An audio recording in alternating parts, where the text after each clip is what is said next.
I sold one of my children to feed the others. Back in 1988, my husband left for work out of state and never came back. At the time, we were living in a tiny rural town in Georgia called Pine Creek.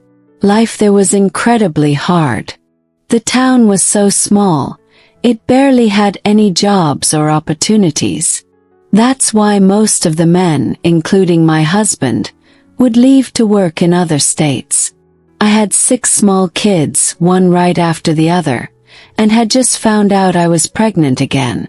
When the time came and my husband didn't return, I panicked. What was I supposed to do? My parents and siblings lived nearby, but they were just as poor as I was. They were struggling to survive themselves. How could they help me feed 6 children and a baby on the way? We lived in a run-down shack that used to belong to my grandma. It was falling apart, but at least it was a roof over our heads. Still, things were desperate. One of my sons was constantly sick and needed medicine, and I had no idea how I was going to afford it. The kids started going hungry. I don't want to sound ungrateful, but there were days when we had nothing. Sometimes my mom could give me a few things, an egg, some greens from her backyard, but that was it. I'd divide what little we had so the kids could eat once a day. If I let them eat more than that, there wouldn't be anything left for tomorrow. I was 5 months pregnant and barely gaining any weight because I hardly ate. I gave all the food to my kids. The only baby clothes I had were 2 old onesies a kind neighbor gave me. They had belonged to her son and she kept them for sentimental reasons, but gave them to me out of pity. I started looking for work. My mom said she'd watch the kids if I found a job. I searched everywhere, but there was just nothing. Sometimes I begged for food at local stores, sometimes they helped, sometimes they didn't. Everyone was struggling. Most nights I didn't sleep. One child would cry from hunger, and by the time I got him to sleep, another would start crying. One wanted milk, another wanted mush, and there just wasn't anything. I wouldn't wish that kind of pain on anyone. Watching your kids cry from hunger and not having a single grain of rice to give them. When I was about 7 months pregnant, the same kind neighbor who had given me the onesies found me a small job, doing laundry for a woman on a nearby farm just outside town.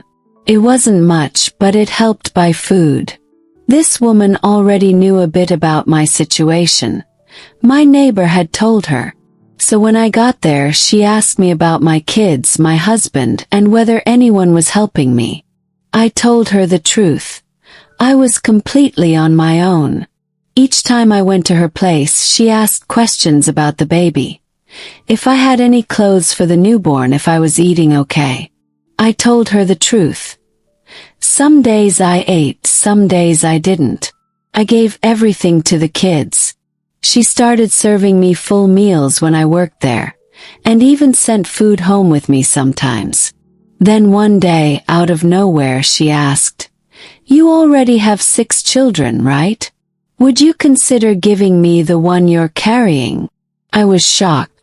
I told her no, I'd never given away a child before, and I ended the conversation right there. But when I got home, something in me felt strange.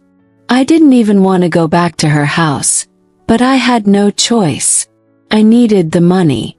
The next time I went, she and her husband made a proposal.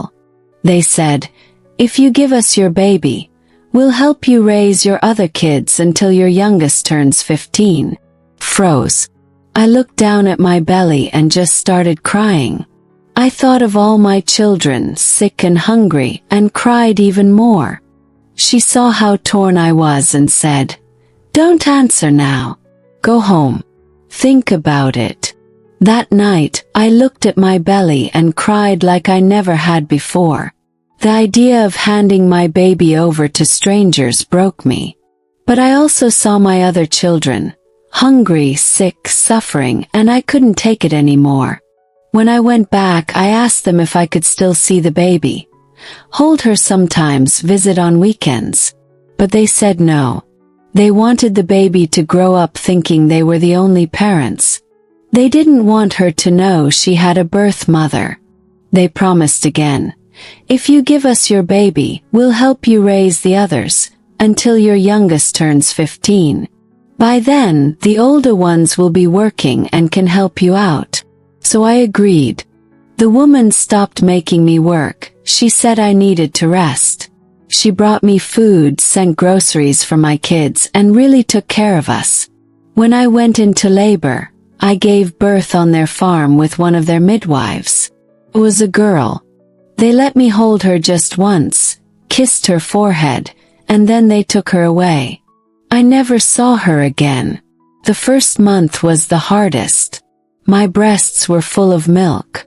I would wake up at night hearing her cry in my dreams. My body ached to feed her. I wanted to run to the farm and demand her back. But I kept telling myself she'd have a better life. They had money. They could give her what I couldn't. And they kept their word. Every month they brought food, baby formula, sometimes even clothes and shoes for my kids. 2 years later I remarried, and even then they kept helping. Then in 1995 we moved to Mississippi. After that I never heard from them again. Not from the couple. Not from my daughter. Today my biggest dream is to see her again. To know what she became. To hug her and say sorry. I know she might be hurt if she ever finds out I gave her away. But I hope she understands. I did it because I loved her and I loved her siblings too. I had nothing to offer, except the chance for her to have a better life. All I have left of her is the memory of her tiny face and the sound of her cry when she was born. Hi my loves. How are you all doing? I hope you're doing well. At first I was ready to judge, but then I remembered a story I heard recently, and it really made me stop and think. It has everything to do with today's story and with how quick we are to judge others. So, there was this couple living in a house with a big glass window. Every day, the wife would look through the window and see the neighbor's laundry drying on the clothesline. The story says they were bedsheets. And every day she would say to her husband, "Wow, this woman is so dirty. She doesn't know how to wash her sheets properly. They're always yellow, always stained." Day after day she kept making the same comment. She'd look through the window and say the same thing about the neighbor's bedsheets. Until one day, her husband decided to clean their window glass really well. And the next time she looked out she said, finally the neighbor got her act together. She finally learned how to wash properly. Those sheets are sparkling white today." And the husband calmly said, "No, sweetheart. It's not that she cleaned the sheets. I just cleaned our window." You see, the moral of the story is that we often judge people based on our own lens, on how we see things. But we don't know what's really behind someone's actions. We judge based on our assumptions, not their truth. That's why I say, I have no right to judge this mother, without knowing the true hardship she was going through. The struggle her children might have been facing.